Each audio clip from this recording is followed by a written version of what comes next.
Bitcoin is down 25% in the last month, and it's down 45% from its all-time high in November 2021. Coinbase, the largest crypto exchange, is down 30% over the past month and is currently at an all-time low since IPOing. Since November 2021, there's been $1.2 trillion wiped off the global crypto market cap. All of this is resulting in panic, and people are worried the crypto markets are going to carry on falling. Oh my God, okay, it's happening. Everybody stay calm. In this video, I'm going to be going through whether you should actually be concerned that the crypto markets are falling. I'm then going to go through my Crypto.com portfolio and then also touch on what I'm going to be doing going forward. So let's get straight into it. The first thing is, should you be concerned? The short answer, of course, is no, but let me give you a bit more context. As I mentioned, since November 2021, there's been over $1 trillion wiped off the global value of crypto, the global crypto market cap across all of the different cryptos that are out there. Crypto has been falling during this period gradually, but it's been intensified recently due to Russia. It's normally China who come out and ban crypto every 10 minutes, but this time it's Russia who said they were going to put a ban on the use of crypto and also crypto mining. Although this is a bit unclear because there's also been more recent articles saying it's not going to be a ban as such, but some restrictions. But what I'm trying to get across here is a country trying to ban crypto is nothing new. Also recently, NFTs, a very hot topic at the moment and a very big thing. There was a bug on OpenSea, the largest NFT platform, which meant that people could buy NFTs for much lower than their actual value. I don't know what happened there, but once again, all of this is adding fuel to the fire of putting doubt into crypto markets. Not to mention the Fed over in the US have been alluding to the fact there's going to be an interest rate hike in March, probably, what people are predicting. Not surprising given inflation in the US is over 6%. The Bank of England in the UK have recently raised their interest rate already, the base rate from 0.1% to 0.25%. It's expected this is going to increase to 0.5% probably in February or March 2022. And people are also predicting by the end of 2022, the Bank of England base rate could be as high as 1.25%. Once again, not particularly surprising. Inflation in the UK as of January is 5.4%. Inflation's rising in the UK, inflation's rising in the US, and that is why the central banks want to put interest rates up to essentially try and reduce inflation. It's also important to say the inflation reported by the central banks is probably actually underreported due to how they measure it. I'm not going to get into it now, but what I'm sort of getting at here is there's a lot of uncertainty in the markets with interest rate hikes, with that NFT bug on OpenSea, with Russia trying to ban or restrict crypto in some way, and all of that has then been contributing to crypto steadily falling over the last few months, and that is the context of what is going on. Should you be concerned then, is obviously what everyone is wondering. Should you be panicking? The short answer is no. Markets drop all the time, markets crash all the time. It's very normal, and this is even more of a thing in crypto markets. When it comes to stock markets, they crash on average every 7 or 8 years, and they correct every 1 to 2 years, a correction being a 10% drop, a crash being a 20% drop. Crypto markets are even more volatile and frequent crashes and corrections than that. So this is perfectly normal. I think it's probably worrying for a lot of people because they've only probably started investing in crypto in the last few months. Although Bitcoin is down 45% from its peak in November 2021, in October, Bitcoin increased by 40%. So it's almost back to levels seen in October. So if you put it into context and zoom out a bit, it's not actually a huge deal. It's more just markets reacting to these short-term news articles, short-term movements, which is expected once again, because the thing that drives the price in the short term is market sentiment and how people are feeling. The Fear and Greed Index, don't know how useful this actually is, but it's quite a good measure to see how people are feeling. For crypto, it is currently extreme fear. So people are currently very fearful. And as the Warren Buffett quote goes, you want to buy when there's blood in the streets, you want to be greedy when others are fearful.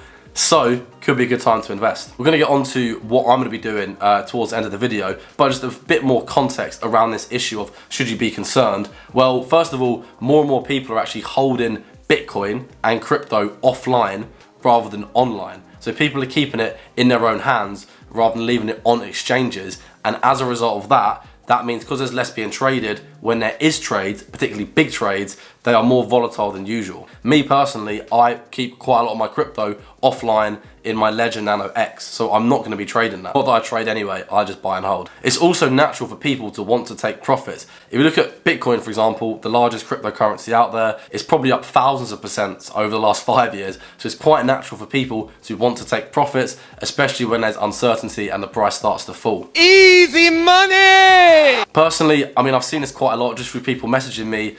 Whenever crypto is at all-time highs, I'm inundated with messages about people wanting to know which platform to use, what accounts to open, what cryptos to invest into, and then when the market falls, everyone wants to sell straight away because they start panicking, where really, we'd always need to reverse that. When the markets are falling like they are now, Bitcoin being down 45% since November, the fear and greed index being at extreme fear, now is the time to be asking those questions of how do we start investing, what platforms to use, what cryptos to invest into, because prices are lower than they have been over the last few months. I do understand though why people are concerned. Let's be honest, everyone is human. When you see a big percentage or a big absolute amount wiped off your portfolio when you log into it, that is going to concern everyone. So it's not surprising, and don't feel bad if you are concerned. But I think the ultimate message here is don't be concerned. It's just part of the normal process, and it's just because of short-term noise. Like with any asset class, the best approach really is to just buy and hold, continue to invest, and ignore the noise. Write that down, write that down! I'm now going to look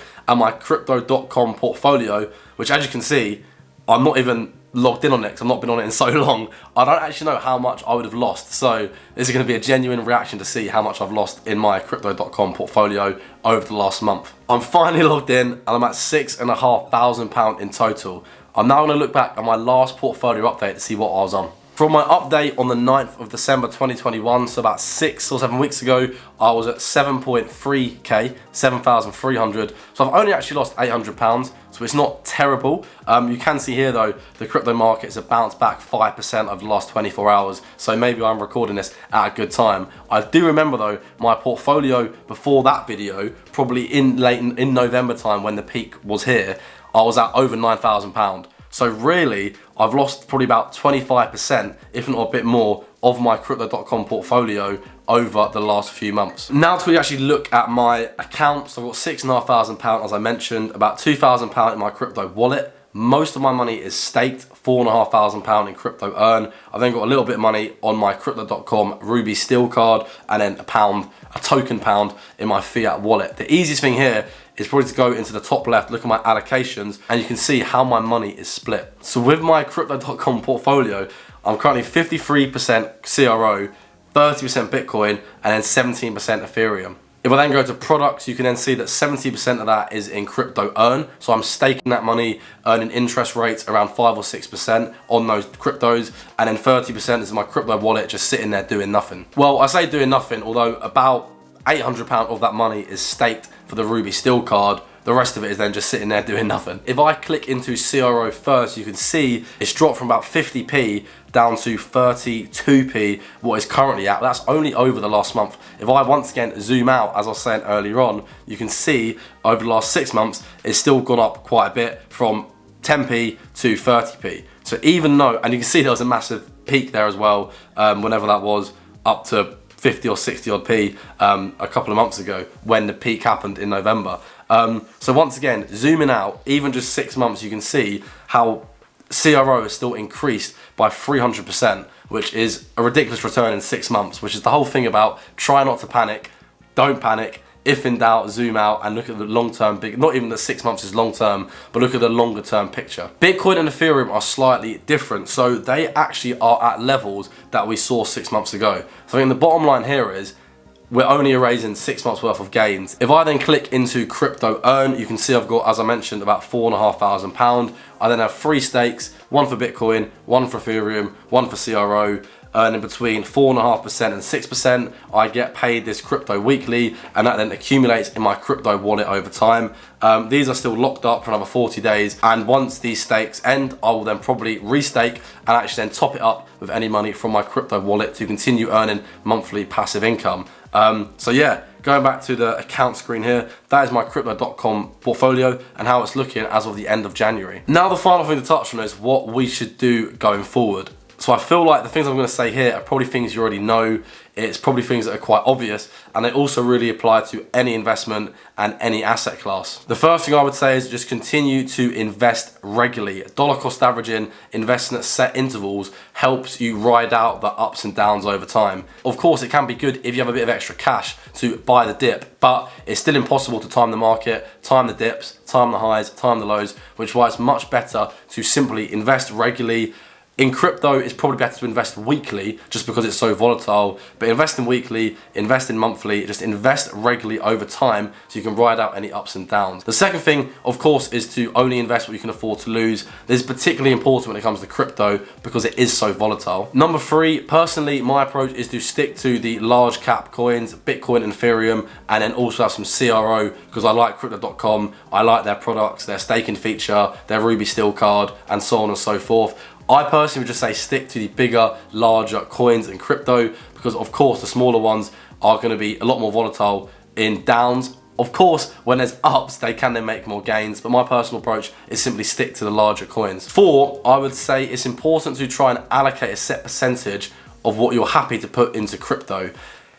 I think a lot of people made a lot of gains over the last year or so, and then their crypto position ballooned massively, and now it's sort of come back down to reality. A useful thing can be to aim for a set percentage, say 20%, whether you're comfortable with, and then try and hit that mark and keep it around there as close as possible. I think the overall message from this video I've been trying to get across through my own portfolio, through a bit of context at the start, through what to do going forward, is try not to panic. These crashes and corrections are completely normal, and if you are investing for the long term, even in crypto and it's volatile, this is a good time to continue to invest regularly. If you're just starting to invest, even though the market is dropped, this is a good time to invest because as we saw, Bitcoin and Ethereum are currently at 6-month lows. And that is where I will end this video here. So we've gone through, should you be concerned, my portfolio, and then also what to do going forward. I hope it's been helpful. Subscribe so you don't miss any future videos, and I will see you in the next one. Thank you for watching.